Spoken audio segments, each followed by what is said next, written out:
வணக்கம் ஏஞ்சல் சமையல். இன்றைக்கி நம்ம பார்க்க போகிறது க்ரீம் பன். நம்ம சாதாரணமாக வெறும் பன்னு அந்த மாதிரி செஞ்சு சாப்பிட்றத விட இந்த க்ரீம் இது மாதிரி நம்மளே ரெடி பண்ணி செஞ்சு சாப்பிட்டா இன்னும் டேஸ்ட்டாக இருக்கும். அதுதான் இன்றைக்கி நம்ம பார்க்க போகிறோம். அது எப்படி செய்கிறது அப்படின்றது தான். வாங்க வீடியோக்குள்ளே போகலாம். ஒரு மிக்சிங் பவுல் எடுத்துக்கிறேன். அதில் 1 கப் அளவுக்கு மைதா, 1 spoon east, sugar powder 1 spoon, தேவையான அளவுக்கு உப்பு, இது 1.5 ஸ்பூன் மில்க் பவுடர். இது எல்லாத்தையுமே நம்ம ஃபஸ்ட்டு கலந்துக்கலாம். இதில் பார்த்திங்கன்னா கொஞ்சம் வெதுவெதுப்பான தண்ணி சேர்த்து நம்ம இப்போ இதை பிசைஞ்செடுக்க போகிறோம். தண்ணி ரொம்ப சூடாக இருக்கக்கூடாது, கொஞ்சம் வெதுவெதுப்பாக இருக்கணும்.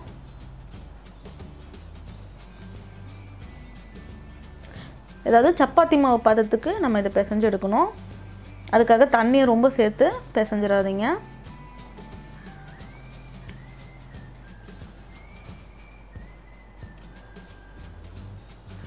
இல்லைன்னா உருட்டுறதுக்கு நம்மளுக்கு கரெக்டாக வராது.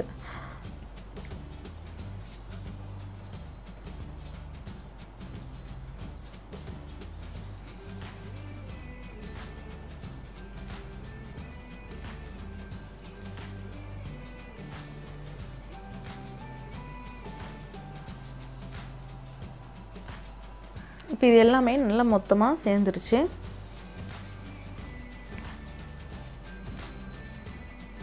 இந்த டைமில் ஒரு 1 இல்லைன்னா 2 ஸ்பூன் அளவுக்கு எண்ணெய் சேர்த்து அதையும் ஒரு அரை நிமிஷம் போல் பிசைஞ்சு எடுக்கலாம்.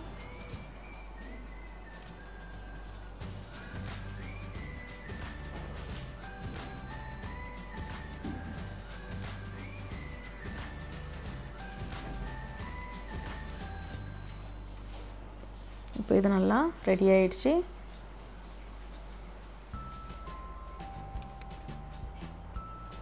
இப்போ இதுக்கு மேலே நம்ம இன்னமும் கொஞ்சம் எண்ணெய் சேர்த்துடலாம். எதுக்காக அப்படின்னா நம்ம 1.5 மணி நேரம் இதுக்கு ரெஸ்ட் கொடுக்க போகிறோம். அப்போ இது மேலே காயாமல் இருக்கிறதுக்காக நம்ம இதுக்கு மேலேயும் இந்த மாதிரி எண்ணெயை ஃபுல்லாக தடவி விடலாம். மேலே நான் இந்த மாதிரி ஃபுல்லாகவே டைட்டாக கவர் பண்ணிடுறேன். நீங்கள் காட்டன் டவல் போட்டும் நீங்கள் கவர் பண்ணலாம்.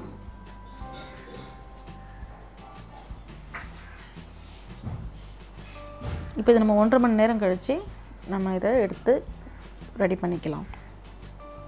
இப்போ க்ரீம் செய்கிறதுக்கு ஒரு சின்ன பாத்திரத்தில் நான் 1/2 கப் அளவுக்கு பால் சேர்க்குறேன்.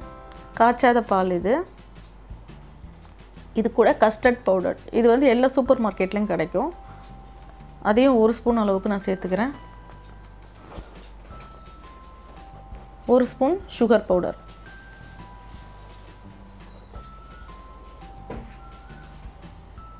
இது ஃபஸ்ட்டு கட்டி இல்லாமல் எல்லாத்தையும் நம்ம கலந்து எடுத்துக்கலாம்.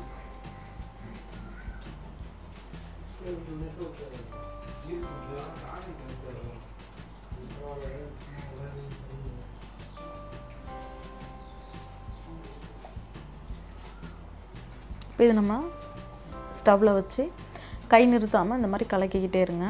மீடியம் ஃப்ளேமில் வைங்க. இப்போ பார்த்தீங்கன்னா இந்த பதத்துக்கு வந்திருக்கு. இப்போ இதை நம்ம ஆஃப் பண்ணிவிட்டு இது ஃபுல்லாகவே ஆறுனதுக்கப்புறம் இன்னும் கொஞ்சம் டைட் ஆகுன்றதால இந்த பதம் கரெக்டாக இருக்கும்.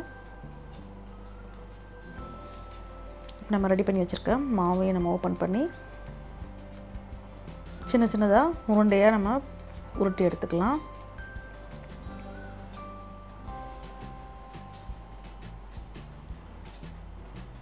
இது பார்த்திங்கன்னா ஒரு 6 பன்னு அந்த மாதிரி தான் வரும் இந்த மாவில்.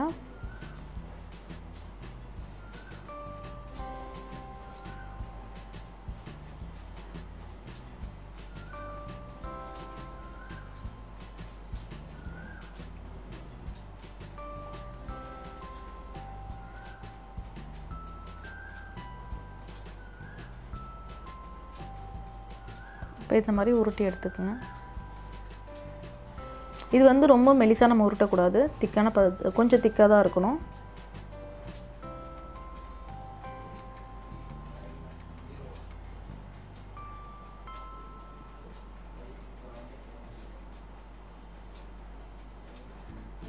இப்போ நம்ம இதை ரெடி பண்ணி ஆற வச்சுருக்கிற அந்த க்ரீம் இப்போ பாருங்கள் எவ்வளோ திக்காக இருக்குதுன்னு.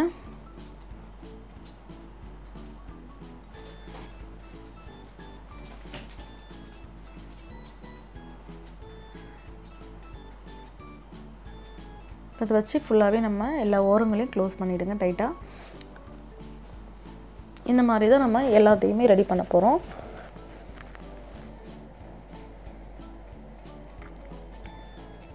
ஒரு ஃப்ரை பேனில் நான் கொஞ்சமாக ஆயில் தடவிருக்கிறேன். அது மேலே பட்டர் ஷீட் போட்டுடுறேன்.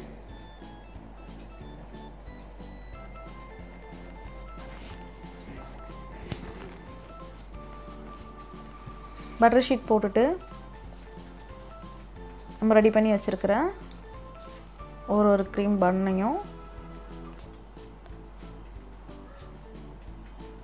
வச்சுட்டு இது மேலேயே கொஞ்சம் எண்ணெய் தடவிடுங்க. இதுக்கு மேலே பட்டர் நீங்கள் அப்ளை பண்ணிங்கனாலும் இன்னும் நல்ல டேஸ்ட்டு கொடுக்கும். நான் மொத்தம் இதில் 3 வைக்க போகிறேன்.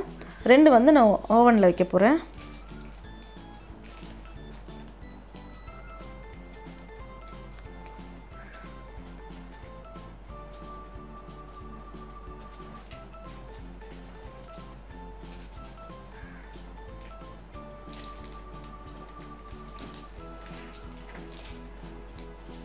அதாவது இது ஒரு 10 நிமிஷம் போல் ஒரு சைடு மட்டும் வேகணும்.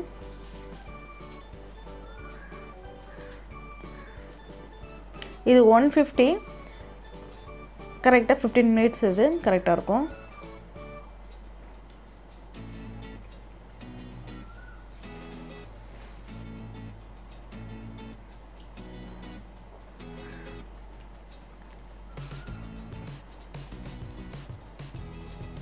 இப்போ இது 10 நிமிஷம் ஆயிடுச்சு.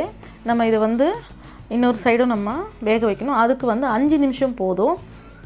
ஏன்னா இதிலேயே வந்து 3/4 பாகம் குக் ஆகிருக்கும். அதனால் இந்த பக்கம் நம்ம திருப்பி போடும்போது 5 நிமிஷம் நம்ம இதை வேக விட்டால் போதும்.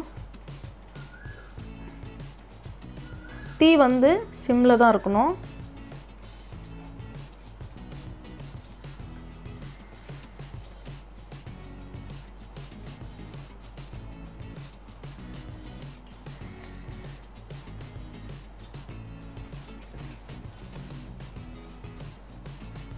இப்போ 5 நிமிஷம் கழிச்சு நம்ம ஓப்பன் பண்ணி பார்க்குறோம்.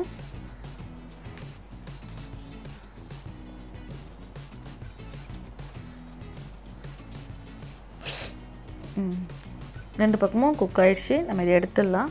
அப்போ இதை கட் பண்ணி காட்டுறேன். கொஞ்சம் சூடாக இருக்கும் போதே கட் பண்ணிட்டேன். நீங்கள் ஆற வச்சு கட் பண்ணும் போது இன்னும் கொஞ்சம் உங்களுக்கு ரொம்ப சாஃப்டாக ஈஸியாக இருக்கும் கட் பண்ணுறதுக்கு. பார்த்தீங்கன்னா தெரியும் சூப்பராக க்ரீம் பன் ரெடி ஆகிடுச்சு. இது ரொம்ப டேஸ்ட்டாக இருக்கும். நீங்களும் இது செஞ்சு பாருங்கள். எப்படி இருந்துச்சுன்னு கமெண்ட்ஸில் சொல்லுங்கள். நன்றி.